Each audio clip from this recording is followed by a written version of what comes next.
ආයිබෝන් කියලා පිළිගන්නවාලා හැමෝම eketha YouTube channel එකට අපේ Python video series එකේ 33 වෙනි වීඩියෝ එකත් එක තමයි ඔයාලා මේ විදිහට එකතු වෙලා ඉන්නේ. ඉතින් අපි මීට කලින් වීඩියෝස් වලදී ගොඩාක් වැදගත් දේවල් කතා කරලා තියෙනවා. ඒ වගේම අද අපි කතා කරන්න යන්නේ කොහොමද Python language එක ඇතුලේ user ගෙන් input එකක් අරගන්නේ. user ගෙන් ආදානයක් අරගන්නේ කොහොමද අපේ program එක ඇතුළට කියලා තමයි කතා කරන්න යන්නේ. ඉතින් මීට කලින් කතා කරපු වීඩියෝස් වල දැනුවත් මේකට ඕන වෙනවා. ඒ නිසා ඒවා බැලුවේ නැත්නම් බලන්න. අපිට බලමු කොහොමද user input එකක් ගන්න කියලා. user input එකක් ගන්න හරීම ලේසි. මේතෙන්දී අපිට තියෙන්නේ input කියලා keyword එකක් භාවිතා කරන්න. input කියලා මෙන්න මේ keyword එක භාවිතා කරන්න. හරි. මම නිකමට ඔයාලට වැඩේ පෙන්නන්නම්. input කියලා දාලා ඔයා මෙන්න මෙහෙම වරහන දැම්මොත් දාලා මම මේ program එක save කරලා run කරොත් වෙන්නේ මොකද්ද බලන්න. මම මේක save කරලා run කරොත් ඔයාලට පේන්නේ නැති program එක නම් run වෙනවා. program එක තාම end උනේ නැහැ. ඔයාලට පේනවද මෙන්න මෙතන cursor එක blink වෙවි තියෙනවා. ඒ කියන්නේ මෙයා දැන් අපෙන් ඉන්පුට් එකක් බලාපොරොත්තු වෙනවා. මේ බලන්න. මට දැන් කැමති දෙයක් ඉන්පුට් කරන්න පුළුවන්. කැමති දෙයක් ඉන්පුට් කරන්න පුළුවන්. මම නිකන් hello කියලා එකක් ඉන්පුට් කරනවා. එච්චරයි. දැන් ඔයාලට පේනවද ප්‍රෝග්‍රෑම් එකේ ඉන්පුට් එකක් ගත්තා. නමුත් එතනින් එහාට අපි මොකුත් කරේ නෑ. නිකන් ඉන්පුට් එකක් ගත්තා විතරයිනේ. හරි. දැන් ඔයාලට තේරෙනවද මෙන්න මේ ඉන්පුට් කියන කීවර්ඩ් එකෙන් අපිට යූසර් එකෙන් ඉන්පුට් එකක් ගන්න පුළුවන්. නමුත් ඒකෙන් ලොකු ප්‍රයෝජනයක් තියෙන දෙයක් නම් අපි කරේ නෑ. මොකද නිකන් ඉන්පුට් එකක් ගත්ත විතරයි. හරි. ප්‍රයෝජනයක් තියෙන දෙයක් කරන්න ඔයා කොහොමද දන්නවද කරන්න ඕන? දාන්න මෙතනින් ඉස්සරහට variable එකක්. මම දානවා variable එකක් x කියලා. x කියන variable එකක් දාලා දැන් මේ ගත්ත ප්‍රතිදානය ගන්න ආදානය මෙතන මේ අපි user ගෙන් ගන්න input එක x කියන variable එකට සමාන කරගන්නවා. මොකද මෙතන වෙන්නේ? මෙන්න මේ කොටසින් user ගෙන් input එකක් ගන්නවා. හරිද? දැන් ඔයා ඒක දැක්කා. හැබැයි ඒක නිකන් අරගෙන තියන් ඉඳලා වැඩක් නැහැ නේ. අපි මේ ගන්න ඉන්පුට් එකෙන් මොන හරි වැඩක් කරගන්නත් එපා. එහෙම වැඩක් කරගන්න අපි මේක වේරියබල් එකකට සමාන කරගන්නවා. හරි දැන් වෙන්නේ user මෙන්න මෙතනින් ඉන්පුට් එකක් දෙද්දි මේ කෝඩ් එක රන් වෙලා user ඉන්පුට් එකක් දෙද්දි ඒ දෙන ඉන්පුට් එක x කියන කෙනාට සමාන වෙනවා. එහෙම වුණාද කියලා බලන්න අපිට ඕනනම් පුළුවන් print එකක් දීලා බලන්න x ට ඇත්තටම අපි හිතුව විදියට අර user දෙන ඉන්පුට් එක x කියන කෙනාට එනවද කියලා. හරිද? user input එකක් දෙනවා. user input කරන දේ x කියන variable එකට assign වෙනවා. x කියන variable එකට සමාන වෙනවා. ඊට පස්සේ අපිට පුළුවන් ඇත්තට මෙහෙම වුණාද කියලා බලන්න මම x print කරලා බලනවා. ඕකේ මම run කරන්නම්. run කරනකොට ඔන්න කලින් වගේම එයා program එක එන්න නොකර අපෙන් input එකක් බලාපොරොත්තුෙන් ඉන්නවා. මම මෙතන hello කියලා input එක දෙන්නම්. hello කියලා input කරනවා. අන්න ඔයාලට පේනවා ඇති. එයා අපි කියපු දේ output කරනවා. ඉතින් නියමයි මේක. ඔන්න දැන් ඔයාලට තේරෙනවද කොහොමද මේකේ ඉන්පුට් එකක් අරගන්නේ කියන එක ගැන. දැන් මේක තව පොඩ්ඩක් වැඩේ ලස්සන කරමු අපි. ඒ තමයි ඔයාලට පේන්නේ නැති මෙතන ඉන්පුට් එකක් එයා ඉල්ලද්දී නිකන් දැනෙන්නේ නැහැ මේක. මම ආයේ ප්‍රෝග්‍රෑම් එක පොඩ්ඩක් රන් කරලා පෙන්නනොත් ඔයාලට ප්‍රෝග්‍රෑම් එක රන් කරලා පෙන්නනොත් ඔයාලට පේන්නේ නැති මෙතන ඉන්පුට් එකක් ගන්නවා. නමුත් අපිට ඒක දැනෙන්නේ නැහැ. ඒ කියන්නේ යූසර්ට මේක හරි අමාරුයි. දැන් මට ඉන්පුට් එකක් ඕනද? මොකද්ද මේ වෙන්නේ ප්‍රෝග්‍රෑම් එකේ? ඇයි මේක රන් නැත්තේ දැන්? යූසර් බලන් ඉන්නවා මොකුත් පෙන්නන නැහැ. එහෙම මොකුත් පෙන්නන්නෙත් නැහැ නේ. නිකන් මෙයා කර්සර් එක බ්ලින්ක් වෙවි තියෙනවා. එහෙම හරියන්නේ නැහැ නේ. අපි මේක මොන හරි ඉන්පුට් කරන්න ඕන. ඉන්පුට් කරොත් තමයි වෙන්නේ. දැන් ඕක යූසර්ට අපි කියන්න ඕන. ඔයා මොනවා හරි ඉන්පුට් කරන්න කියලා මැසේජ් එකක් යූසර්ට දෙන්න ඕන. අන්න එහෙම මැසේජ් එකක් දෙන්න පුළුවන් අපිට මේ ඉන්පුට් කියන එක. ඉන්පුට් කියන්නේ ඇත්තට මේක ෆන්ක්ෂන් එකක්. අපි ඉස්සරහට කතා කරමු. මේ ඉන්පුට් කියන එකෙත් එක්ක තියෙනවනේ මේ වරහනක්. මෙන්න මේ වරහන් දෙක ඇතුලේ ඔයාලට පුළුවන් පොඩි මැසේජ් එකක් ටයිප් කරන්න. කාටද මේ මැසේජ් එක දෙන්නේ? යූසර්ට. මම යූසර්ට කියනවා enter your name කියලා. අන්න මම යූසර්ට පොඩි මැසේජ් එකක් දෙනවා. ඔයාගේ නම ඇතුළත් කරන්න කියලා. enter your name. එතකොට මේ මැසේජ් එක දෙන්නේ මොකේද? input කියන එකත් එක්ක තියෙන මේ වරහන් දෙක ඇතුලේ. input එකත් එක්ක තියෙන මේ වරහන් දෙක ඇතුලේ මොන හරි මැසේජ් එකක් දුන්නොත් ඔන්න බලන්න දැන් වෙනදී මම මේක run කරනවා save කරලා. අන්න බලන්න දැන් නිකන්ම input එක ඉල්ලන්නේ නැහැ. ඔයාලට පේනවද enter your name කියලා ලස්සනට input එක ඉල්ලනවා. දැන් යූසර්ට දැන් තේරෙනවා මම මගේ නම මෙතන දැන් ඇතුළත් කරා නම් හරි. මෙයා මගේ නම අහනවා. අන්න දැන් යූසර්ට මෙන්න මේ මැසේජ් එක දැක්කම හොඳ අයිඩියා එකක් ලැබෙනවා මම මොකද්ද මෙතන කරන්න ඕන කියලා. මේ මැසේජ් එක නොදැම්ම නම් ඇත්තටම යූසර්ට මේක තේරුම් ගන්න අමාරුයි. හරි. ඒ නිසා මම ඔන්න enter your name කියලා තියෙන නිසා මම මගේ නම දෙනවා. නම දීලා enter කරාම මගේ නම නිකන් print කරනවා. මට ඕන නම් මේක පොඩ්ඩක් ලස්සන කරන්න පුළුවන්. මෙතන මම print එකේ hi කියලා එකක් දෙන්නම්. hi කියන එකක් මෙහෙම දෙනවා. දැන් මේකත් එක print එක අපි බලමු. මම මේක run කරොත් අන්න මගෙන් අහනවා enter your name. ඔයාගේ නම ඇතුළත් කරන්න කියලා කියනවා. මම මගේ නම දෙනවා. නම දීලා එන්ටර් කරාම hi අයේෂ් කියලා මම අයේෂ් කියලා නම දුන්නේ. එතකොට output එක hi අයේෂ් කියලා output වෙනවා. ඉතින් හරිම සරලයි. ඔන්න ඔයාලට තේරෙනවා ඇති කොහොමද input එකක් ගන්න කියලා.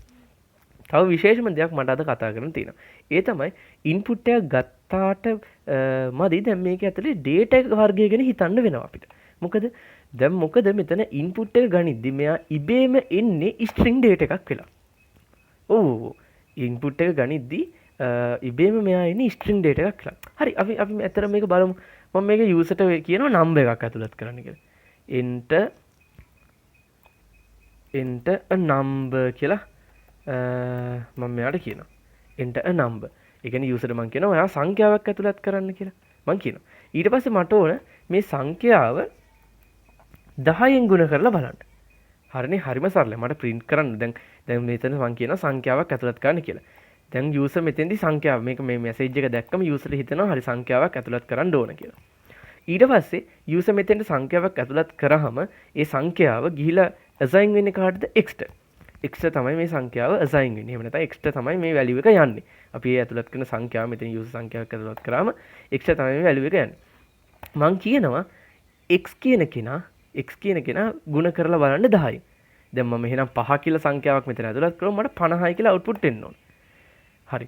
බලමු එහෙම වෙනවද කියලා ඇත්තටම. මම මේක run කරනවා. ඔයාලට පේන ඇති මෙතන මම run කරනවා මම දැන් මෙතන 50 කියලා මගෙන් ඉල්ලනවනේ input එක enter a number කියලා මම 5 කියලා input එකක් දෙනවා මෙයා. 5 කියලා input එකක් දුන්නොත් අර බලන්න මොකද්ද මේ 5 ඒවා 10ක් මෙයා පෙන්නනවා. මොකද්ද මේ වෙලා තියෙන්නේ? ඒ කියන්නේ ඔයාලට තේරෙනවද මෙතන තියෙන්නේ මේ string එකක්. මෙයා කළා තියෙන්නේ අපි දීපු string එකක් විදිහටනේ දැන් අපි දීපු 5 මෙයා ගත්තේ. අපි දීපු 5 මෙයා ගත්තේ string එකක් විදිහට. ඒක 10 වතාවක් මෙයා පෙන්නලා. අපිට ඕන නම් මේක check කරලා බලන්න පුළුවන් මෙහෙම. මම කියනවා print කරන්න type එක. මතකද type එක අපි කලින් වීඩියෝස් වලදී කතා කරලා තියෙනවා type එක x ගේ. x ගේ type එකත් අපි බලමු print කරලා මොකද කියලා. ඔන්න මගෙන් ආයේ input එකක් අහනවා මම මෙතන 3 කියලා දුන්නොත් අන්න ඔයාලට පේනවද x ගේ type එක string විදියටයි තියෙන්නේ. string data type එකේ තමයි x ඉන්නේ. එතකොට ඔයාලට තේරෙන්න ඕන මේක හරියන්නේ නැහැ. මොකද අපි මොනවා හරි දෙයක් input කරනවා නම් එයා එන්නේ string එකක් විදියට. මේ අපි මොනවා හරි input කරගන්න දෙයක් තියෙනවා නම් එයා එන්නේ string එකක් විදියට. ඉතින් මේක හරියන්නේ නැහැ නේ. string එකක් විදියට දීලා හරියන්නේ නැහැ. අපිට දැන් මේක int එකක් කරගන්න ඕන. මොකද අපි දැන් මේක 10න් ගුණ කරලා බලන්න ඕන. 10න් ගුණ කරලා බලන්නම ඕන. මොකද එහෙනම් අපි කරන්නේ? ඔයාලට මතකද අපි කලින් වීඩියෝ එකේදී කතා කරා data type එකක් කොහොමද පරිවර්තනය කරගන්නේ? string එකක් විදිහට තියෙන එකක් කොහොමද int එකක් කරගන්නේ කියලා. හරි ලේසි. ඔයාලට තියෙන්නේ එක් කරගන්න ඕන data එක. දැන් මෙතනින් එන්නේ data එක. මෙන්න මෙතනින් තමයි data එක එන්නේ. මෙතනින් data එක එන්නේ. ඒ data එක ඔයාලට පුළුවන් වරහන් දාලා int එකක් ඇතුළට දාන්න. මෙන්න මෙහෙම. එතකොට දැන් මේකේ වෙන්නේ හරි සරල දෙයක්. මෙන්න මෙතනින් user ගේ input එක එනවා. හරිද? මම මේ highlight කරපු part එකෙන් user ගේ input එක එනවා. ඒ ගන්න user ගේ input එක එන්නේ string එකක් විදියට. ඒක අපි දැන් දැක්කා. ඒ එන string එක වරහණක් දාලා මම int කියලා දාලා int එකක් කරලා තියෙනවා. හරිම ලේසි. මම හිතනවා ඔයාලට තේරෙනවා කියලා. මෙතනින් එන්නේ string එකක්. ඒ string එකට වරහන් දෙකක් දාලා එළියෙන් int කියලා දාලා දැන් මේක මම int එකක් බවට පරිවර්තනය කරලා තියෙනවා. කලින් වීඩියෝ එකේදී මේ conversation එක කතා කරලා තියෙනවා. ඒ ගැන කතා කරේ ඒ වීඩියෝ එක බැලුවේ නැත්නම් අනිවාර්යෙන් කලින් වීඩියෝස් බලන්න මම පහළ description එකේ link එක දාලා තියෙනවා. හරි. එතකොට ආයෙ මම කියන්නේ මේ එන්නේ string එකක්. ඒ string එක int එකක් කරගන්න මම පිටට මෙන්න මෙහෙම int කියලා keyword එක දාලා වරහන් දෙකක් දාලා තියෙනවා. එතකොට අන්න මෙතනින් එන මේ string එක int එකක් වෙලා තමයි extra assign වෙන්නේ. string විදිහට input එකක් ගන්නවා. ඒක int එකක් කරනවා. ඊට පස්සේ ඒක extra assign කරගන්නවා. extra සමාන කරගන්නවා. ඔන්න ඕක තමයි මෙතන සිද්ධ වෙන්නේ. හරි. මම දැන් මේක run කරොත් මේක save කරලා මම run කරනවා. save කරලා run කරොත් ඔන්න දැන් මගෙන් වෙනද වගේම enter a number කියලා අහනවා. මම මෙතන දැන් 3යි කියලා number එක දෙනවා.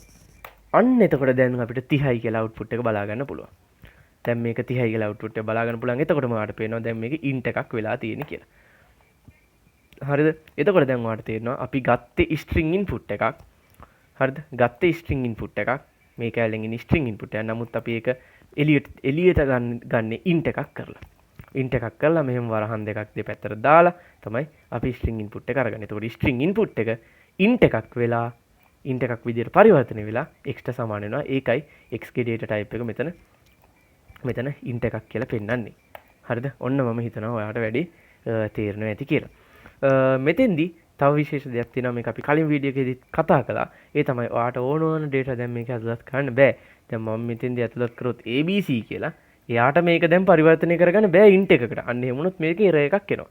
ඒව ගැන සැලකිලිමත් වෙන්න. මොකද දැන් මෙයා හදන්නේ මෙයා කරන්නේ මේ string data එක මෙතෙන් ගෙන string data එක int එකකට පරිවර්තනය කිරීමනේ. එතකොට ඔයා string data එක විදිහට ABC වගේ මොන හරි දුන්නොත් ඔයාට එතනදී මේ Python වලට ඒක පරිවර්තනය කරගන්න බෑ int එකක් බවට. මොකද ABC කියන්නේ value එකක් තියෙන දෙයක් නෙවෙයිනේ. ඉතින් මේක කලින් වීඩියෝ එකදීත් අපි කතා කරලා තියෙනවා. ඉතින් මම හිතනවා ඔන්න හොඳ අයිඩියා එකක් ලැබෙන්නේ නැති කොහොමද data එකක් input කරගන්නේ කියලා සහ වගේම data input කරගත්ත data එක අපිට ඕන විදිහට දත්ත වර්ගයකට පරිවර්තනය කරලා දැන් ඔයාලට ඕනනම් මෙතන float එකක් කරන්න පුළුවන්. ඕනනම් මෙතන ස්ට්‍රිං එකක් කරලා බලන්න පුළුවන්. කැමති දෙයක් කරන්න පුළුවන්. එහෙම නැත්නම් මෙතන ලිස්ට් එකක් කරන්න පුළුවන්. අපි ඒකත් කරලා බලමු. අපි මෙතන ලිස්ට් එකක් දාලා බලමු. ලිස්ට් එකක් දානවා මම මේක 10න් ගුණ කරලා තේරුමක් නැහැ. ඒතකොට ලිස්ට් එකක් මම නිකන් ලිස්ට් එක print කරනවා. x කියලා දැන් ලිස්ට් එකට එන්නේ. හැබැයි මෙතන මම enter a number කියලා තියෙන්නේ. මම මේක කියනවා enter a string කියලා මම දාන්න. enter a string. හරි. එතකොට දැන් මෙතන වෙන්නේ මොන හරි string එකක් ඇතුළත් කළාම ඒක අරගෙන ඒක string එකක් විදිහට නේ කොහොමද එන්නේ ඒක අරගෙන list එකක් බවට පත් කරනවා list එකක් බවට පත් කරනවා මෙතන list එකක් print කරනවා ඒ දැන් list එකේ ඉන්නේ x කියන variable එකට list එකේ ඉන්නේ x කියන variable එකට තමයි assign වෙන්නේ ඒක අපි print කරලා බලනවා ඒ වගේම ඒකේ type එක list එකක්ද කියලා ඇත්තට මේක list එකක්ද කියලා අපි මෙතනින් බලනවා okay අපි මේක save කරලා run කරලා බලමු ඔන්න මගෙන් අහනවා enter a string කියලා දැන් අහනවා මම ඒ නිසා දෙනවා hello 2022 මෙන්න මෙහෙම දෙනවා. මෙහෙම දුන්නම අන්න ඔයාලට පේනදී දැන් මේක string එකක් විදියට h අකුර වෙනම e අකුර වෙනම l අකුර වෙනම මෙහෙම ස්පේස් එක වෙනම ස්පේස් එකත් string එකක් නේ ස්පේස් එක වෙනම ඇවිල්ලා තියෙනවා. 2.2 කියලා මෙහෙම වෙනම මේවා print වෙලා තියෙනවා. හරි. දැන් ඔයාලට තේරෙන්නේ නැති ඒ වගේම මේක පෙන්නනවා data type එකත් list එකක් කියලා. හරි. ඉතින් ඔයාට මං හිතනවා හොඳ අවබෝධයක් ලැබෙන්නේ නැති කොහොමද යූසර්ගෙන් ඉන්පුට් එකක් ගන්නෙ සහ ඒ ගන්න ඉන්පුට් එක අපිට අවශ්‍ය විදිහට කන්වර්ට් කරලා අපිට අවශ්‍ය දත්ත වර්ගයෙන් කොහොමද ඉන්පුට් එක ගන්නෙ කියන එකත් ගොඩක් වැදගත් මොකද ඉන්පුට් එක ඩිෆෝල්ට්ම එන්නේ string එකක් විදිහට ඉන්පුට් එක ඩිෆෝල්ට් වෙන්නේ string එකක් විදිහට අපිට ඕන නම් ඒක list එකක් කරලා අපිට ඕන නම් ඒක int එකක් කරලා මොකක් හරි එකක් කරලා අරගන්න පුළුවන් ඒක අපේ අතේ තමයි තියෙන්නේ ඉතින් ඔන්න ඔයාලට අවබෝධයක් ලැබෙන්නේ නැති ඉන්පුට් එකක් ගන්න විදියත් ඒ ඉන්පුට් එක අපිට අවශ්‍ය දත්ත වර්ගයට කන්වර්ට් කරලා ගන්න විදියත් අද අපි කතා කරා මේ වීඩියෝ එකෙන්. ඉතින් වීඩියෝ එකෙන් කතා කරපු දේවල් තේරුණා නම් හොඳයි කියලා හිතෙනවා නම් ලයික් කරන්න ඔයාලගේ ප්‍රශ්න ගැටලු හැමදේම කමෙන්ට් කරන්න ඔයාලගේ අදහස් කමෙන්ට් කරන්න යාළුවොත් එක්ක මේක ෂෙයා කරගන්න channel එක subscribe කරන්න මොකද මේ වගේ වීඩියෝස් ගොඩක් අපි ඉස්සරහට අරන් එනවා අපේ social media වල link තියෙනවා පහළ description එකේ ඒවත් එක්ක එකතු වෙන්න ඊළඟ වීඩියෝ එකකින් හමු වෙමු මම අයේෂ් eketha YouTube channel එක වෙනුවෙන්